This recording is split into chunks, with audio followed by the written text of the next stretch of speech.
бір өзен ағуда, тұнған тарих көмейім.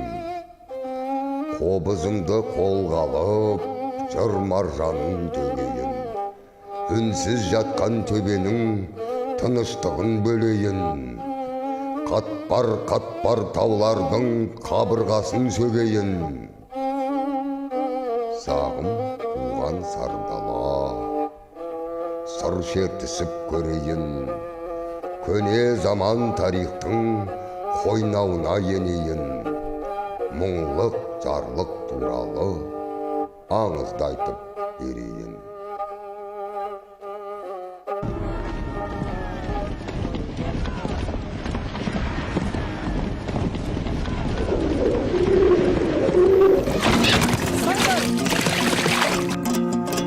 Atыңдар! Әлекей, атыңдар, ат! Atыңдар!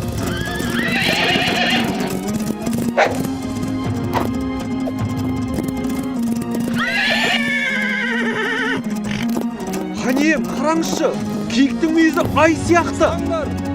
Құрышаңдар, енді ол ешқайда қаша алмайды. Жібермеңдер! Атыңдар! О, ғажап! Кімнің тұсынан киік өтіп кетсе, киікті сол адам ұстау керек. Ұстамаса, басы алынады. Ханем, атыңыз! Атыңыз, ханем! Атыңыз!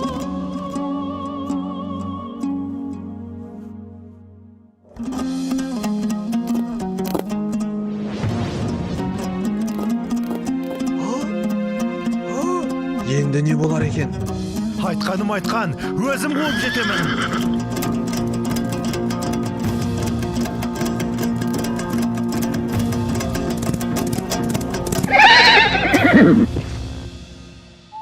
Тұрыңыз, басыңызды көтеріңіз. Сен кімсің?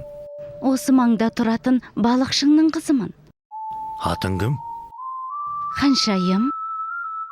Ханшайым деп ханның қыздарын атайды ғой. Білмейм, атымды атам қойыпты. Атаң қайда? Әне, анау жарғабақтың басында. Ал мен қуып келе жатқан киік қайда? Білмейм. Білмеген қалай?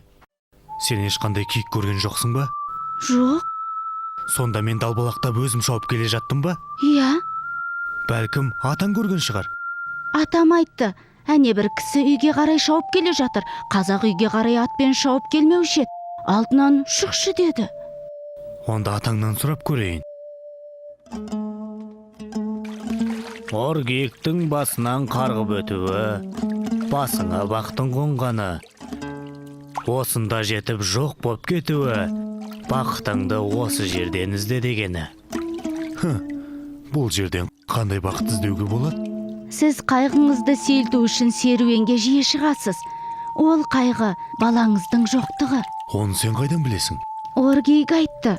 Қайдағы оргейк? Әлгі сіз қуып келген оргейк. Оны сен көрмедім деп едің ғой. Түсімде көргем. Иә, ол тағы не айтты? Ол айтты, сен патшаға бір ұл, бір қыз тауып бересің деді. Иә, менің мұрагерім жоқ. Егер сен бір ұл, бір қыз табатын болсаң, мен сені жар етем. Ұлдың аты зарлық, қыздың аты мұңлық болады.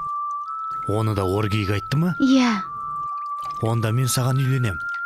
Бір жылдан соң маған мұрагер сыйламасаң, мына дарияға лақтырып жіберем. Еркіңіз білсін. Ханем, амансыз ба? Мына адамдар қайдан шықты? Құлап жатқан жерімнен мына қыз құтқарып қалды. Мен осы қызға үйленем.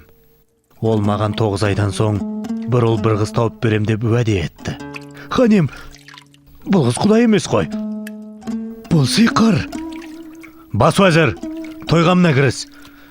3 күннен соң осы қызды дариямен алып келесіңдер. Той аралына ханшайымның шатыры тігіліп, барлық жөн жоралғысы мен салтанаты жасала берсін. Хоп, тақсыр.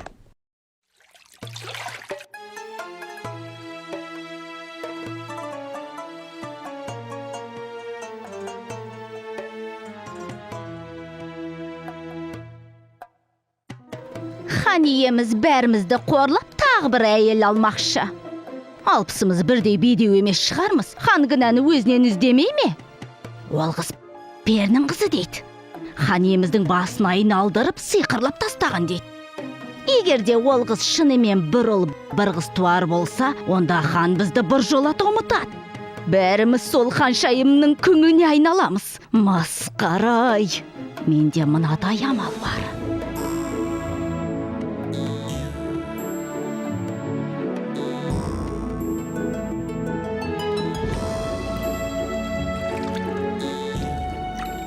Қандай әдемі шатырлар, қандай әдемі. Олар сенің құрметіңе тігілген. Анау ортадағы үлкен шатыр сенің отауың. Менің шатырым, ал анау жағада тұрған кімдер? Хан және оның уәзірлері. Қандай қорқынышты, неткен үрейлі салтанат.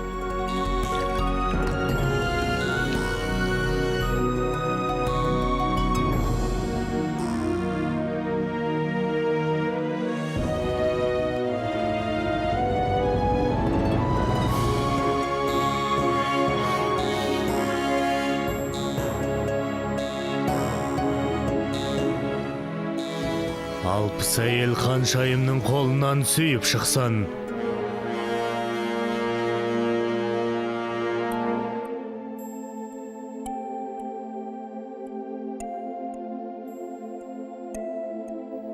Не болды, хан ием? Неге көңілсізсіз? Ханшайым, мен осы жасыма дейін нәресте баланың дауысын естімеген едім. Сен босанғанда жүрегім қуаныштан жарылып, өліп кетем бе деп қорқам. О не дегеніңіз, хан ием? Бұл сіздің көптен күткен қуанышыңыз емес пе? Менің кәрі жүрегім сондай үлкен қуанышты көтере алмасау. Мен бұлай деп шештім. Уақыт таянғанда уәзірлерімді ертіп аңға шығам. Тұзды дөңнің басына шатыр тігіп, қуанышты хабарды сонда күтем. Мені бірге ала кетіңіз. Мен сізсіз қорқамын ғой. Неден қорқасың? Бәрінен, бәйбішеден, алпыс әйелден. Еш уайымдама. Бәрі де сенімді адамдар. Сенің қауіпсіздігіңді бас сақшы Шафқатқа тапсырам. Жаныңда Мағрипа болады. Мағрипа! Мағрипа! Ой, сіздер мұнда неғып жүрсіздер? Мағрипа қайда? Сен бізден қорқпа. Біз саған қастық ойламаймыз. Ой, бұл байғұса есінен танып қалды. Толғаға кел, Мыстанды шақыртыңдар.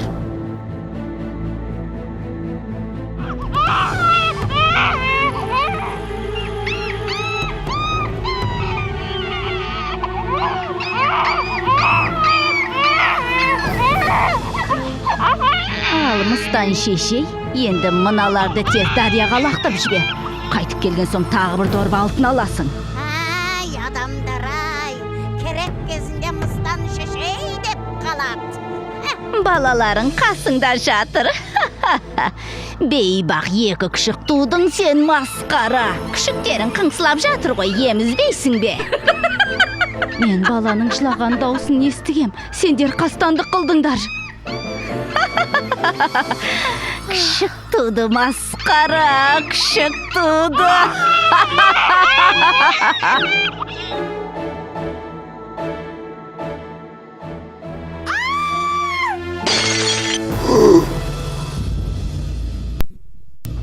Ханем, алыстан бір топ адам көрінеді. Жақсы хабар әкелсе егет.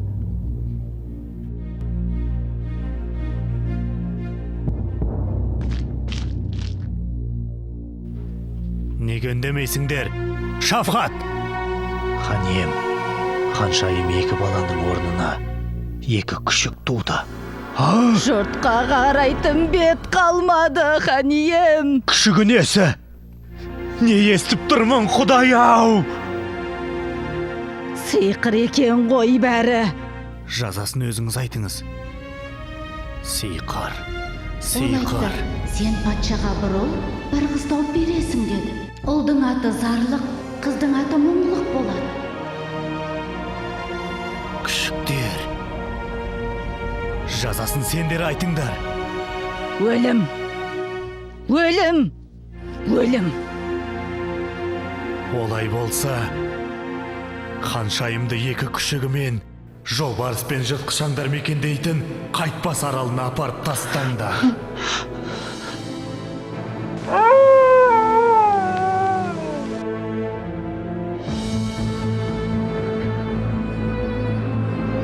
Bir dorba altın, altın, altın. Ay beykına sabiler ay, kıymayın, kıymayın. Bırak da bu dünya ne istetmeydi. Meni mıstan etken adamlar sendersіңдер ғой, sendersіңдер. Біреуге істеген жақсылығың біреуге жамандық болып тиеді екен. Обалдарың адамдарға.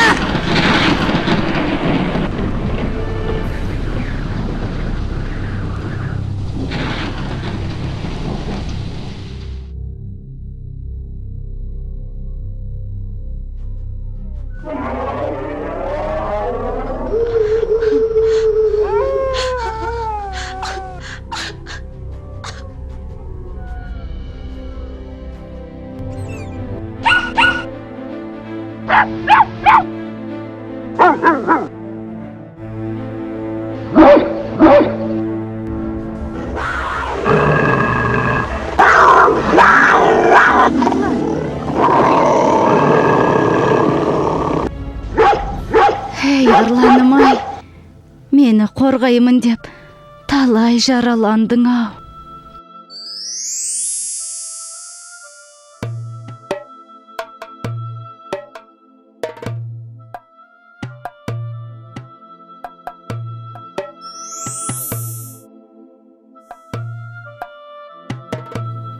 Оргиек, тоқташы. Айтшы, сен неге мен алдадың? Оргиек! Оргиек, қайдасың?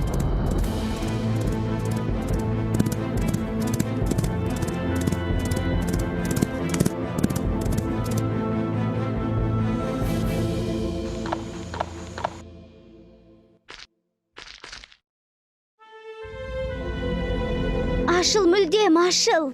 Дидарыңмен шашыл. Оргиек біздің панамыз, ақ сүтін берген анамыз. Қарағай, қайда кеттің сен? Адаммысың, перімісің? Адаммын. Адам болсаң атыңды айт. Ағам келмей атымды айтпайым. Ағаң қайда?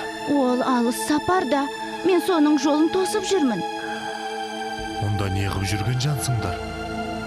Анадан туып едік, бір ұл бір қыз. Бейне бір қатар туған екі жұлдыз. Алпыс өгей анамыз дұшпандықтан бізге жәбір қылыпты. Кіл қара жүз анамыздың мезгілі жеткен екен. Әкеміз алыс сапар кеткен екен.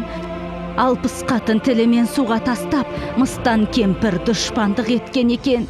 Оргиек екеумізге ана болып, осы тауда күніміз өткен екен. Менің атым Шаншархан. Мен сенің әкеңмін. Есігіңді аш. Мен саған сенбейм. Ағам келмей есікті аша алмайым. Ағамның аты кім? Айтпайым. Онда мен айтайын. Ағаңның аты Зарлық, ал сенің атың мұңлық емес пе? Анаңның аты Ханшайым. Бәрібір сенбейм. О, қасиетті аймезді Оргиек. 15 жыл бұрын Ханшайымға жолықтырып ең. Енді балаларым алып келдім. Енді оларды құшағыма алып аймаласам, өлсем де арманым жоқ. Тоқта, қимылдама. Менің жоқ екенімді біліп, қарындасымды ұрлағалы келген адамсың ғой. Айт шыныңды, бұл жерде не қып жүрсің? Мен осында Оргиек алып келді. Оргиек біздің панамыз, ақ сүтін берген анамыз. Сен Зарлықсың ғой. Мен сендердің әкелеріңмін. Мені аналарыңмен табыстырғанда осы Оргиек еді. Енді сендерді тауып берді. Әкем болсаң, осы уақытқа дейін қайда жүрдің? Алыс сапарда жүргенде қара ниет дұшпандар екеуіңнің орныңа екі күшік салып, сендерді суға лақтырып жіберіпті. Келші балам, маңдайыңнан бір иіскейін. Әке. Құлындарым менің. Әкетай.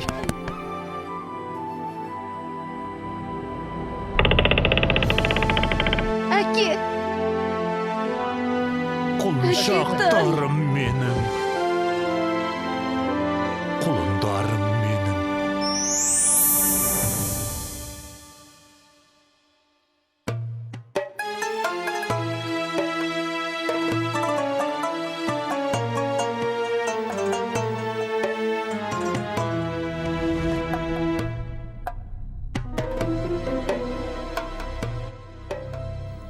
Хан ием, мыналардың жазасын айтыңыз.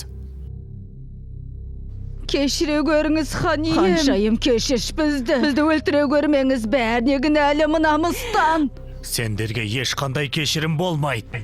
Хан ием, бүгінгі қуанышымызды қатал үкіміңізбен бұзбай-ақ қойыңыз.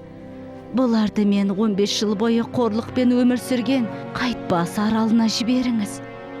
Дүниенің кезек екенін бұлар да көрсін. Жарайды, ханшайым, айтқаның болсын.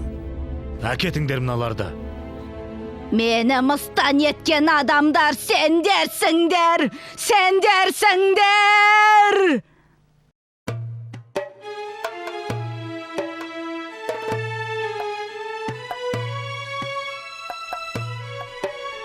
Аңыз әлде ертегі осылай сұр шертеді.